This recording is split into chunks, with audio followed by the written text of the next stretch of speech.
Okay, let me get to this topic. Probably going to be the final topic of the night, but it's a good one, and it's one that I'm a little bit late to because I was out of town for 5 days. But when it happened, I was like, "Damn, I really want to talk about this." This is, if I can, I don't. Maybe if I do this, there we go. That's a little bit better. What? This is what the ads getting. There we go. Holy crap! The ads on this Insider Gaming are brutal. Okay. Schedule 1 being investigated for IP copyright infringement claims. Nothing brings momentum to a screeching halt quicker than legal action. This is the prospect Schedule 1 is facing, as it's being deemed too similar to Movie Games S.A.'s Drug Dealer Simulator 1 and 2 franchise, prompting a full investigation into the game. Whereas people were hyping themselves up for Warzone's Verdansk or continuing the enjoying success of Assassin's Creed Shadows, Steam indie title Schedule 1 was out here dominating.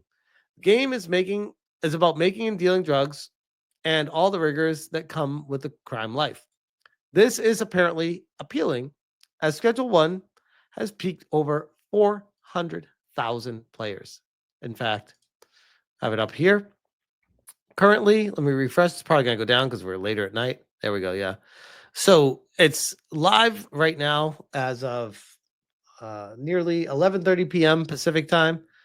We have 171,848 players playing this game right now concurrently, which those are numbers that only Assassin's Creed Shadows could dream of at the peak.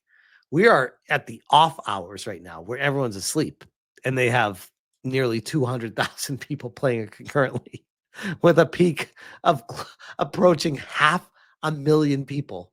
And I've streamed Schedule 1 multiple times, and I am straight up addicted to it. I love Schedule 1. I'm quite the trash collector in that game, for those of you who have watched me. Everything was going great, but on April 3rd, publisher Movie Games S.A. demanded an investigation into TVGS Schedule 1. Evidence on the investigation surfaced when on a website, Pamp Business, featuring a document entitled Movie Games S.A. Decision to Commence Investigation Against the Creators, Schedule 1 Production for Claims Regarding Infringement. Movie Games S.A. has its own series of drug dealing games, and if you haven't seen them, we'll show you. They are similar. The legal document mentions potential infringement of the issuer's intellectual property rights and activities that may bear the characteristics of unfair competition have been identified. Ergo, Schedule 1 is too similar to Drug Dealer Simulator series, similar to Nintendo's lawsuit with Palworld. And my God, if we're going to start sending lawsuits at people for game mechanics, the game industry will collapse onto itself a lot faster than anyone could have ever imagined. Why the hell is this blurry? Okay, here we go. This is the website where it first showed up. Is there a way to get this to show up in English? It's in Polish. There we go. Okay. So that's the original where the initial lawsuit stemmed from, I guess. We'll continue to monitor it, but check the forum for more information. Okay, so we're going to check out Drug Dealer Simulator 2. And if you haven't seen this game, it's very similar to Schedule 1. But with that being said, I mean, Rayman is very similar to Mario. Is Nintendo going to sue Ubisoft for Rayman? No, obviously not. Because they do look a lot alike, but they're also very different graphical styles. There we go. This one works. So this is a freeze frame of them. This is the one I saw earlier. And it's basically the same game mechanics where you walk around the town and you try to avoid the police and you talk to people and you sell drugs. So could you say that the TV games or whatever that makes Schedule 1 stole the idea of Drug Dealer Simulator. Maybe they stole the idea of it. But how can you sue them for that? It's only because Schedule 1 has been insanely successful. The Drug Dealer Simulator is like, oh, this publisher is now making, and this developer is making infinite money. They found the infinite money glitch. And we make that game too, but no one cared about our game. So now, ergo, they owe us money. That's like literally like saying, oh, I cover YouTube. I'm a YouTuber and I make videos covering Nintendo news. And someone else makes videos covering Nintendo news. And everyone watches that other channel. I'm going to sue that other channel because everyone's watching them because they cover similar content to what I cover. And they have a similar format and a similar background, and they're just more successful with it. I'm like, at some point, maybe you just got to admit that the other people did whatever you were trying to do better than you, and they drew an audience from that.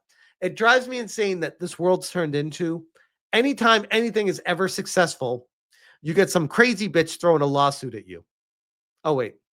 I didn't mean that to come out that way, but you know what I mean.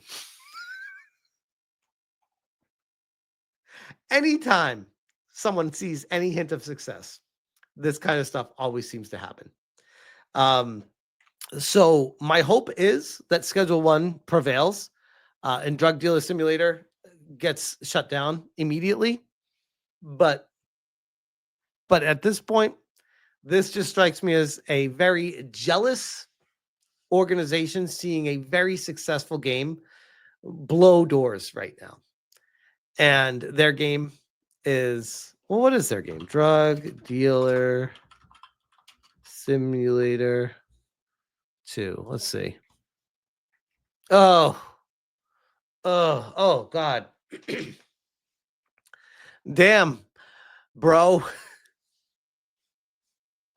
So you're 211 concurrent players right now compared to the near 200,000 concurrent players with Schedule 1. You gotta be like, I need to suck some of that teat, get some of that sweet, sweet milk from that teat because you copied our game mechanic. How about just make your game better and not cry about when someone else does it the way it should have been done? Dark says, check the reviews. Man, in a way, I envy you. What a great place. I really miss it sometimes, you know. A lot of good memories. So overwhelmingly negative recent reviews. This has got to be because of the lawsuit. Let's see. Oh, damn. Shout out to Darksis for the heads up on this. Laugh my ass off. Investigating a lone indie dev for making a superior game is laughable. Like, instead of trying to actually improve your game, your first reaction was to bust out the lawyers. Pathetic. Suing a small dev for making a better game than you did. Laughing joke. Wow. Game so bad, I completely forgot it existed till Schedule 1 came out. Play Schedule 1 instead. This game felt janky to play. Wow. So they're getting completely felted by players as well. Product refunded. Do not buy this. Buy Schedule 1 instead. It's way more fun. They just mad an indie game made a better game than them. I mean, honestly, when I hear all this, like, unless there's like a smoking gun where like this indie dev literally stole the code and then put a paint job on top of the characters and then made a fake town. Like, if short of that happening, there's nothing that this company should be successful on. And the fact that they're busting out the lawyers as their first option to fight back should tell everyone what they need to know about the current state of the industry right now. God, that's embarrassing. That's embarrassing. Wow. But anyways, I'll leave that there. I just thought that was wild. I know that happened a few days ago, but I was out of town when it did. And I was like, damn, I really need to cover that because it was crazy. Was there anything else before we call it? We got through most of the stuff tonight, I think. Guys, I'm pretty proud of myself for being out of town, driving all day, and then having all this stuff set up to go. I don't know how I found the time to get it all, but go me, right? Right? Right? Huh? No, in all honesty, though, I couldn't do it without you guys. I have people sending me stuff all the time, and I just bookmark it and I'm saying, okay, I'll talk about this, I'll talk about that. So shout out to you guys.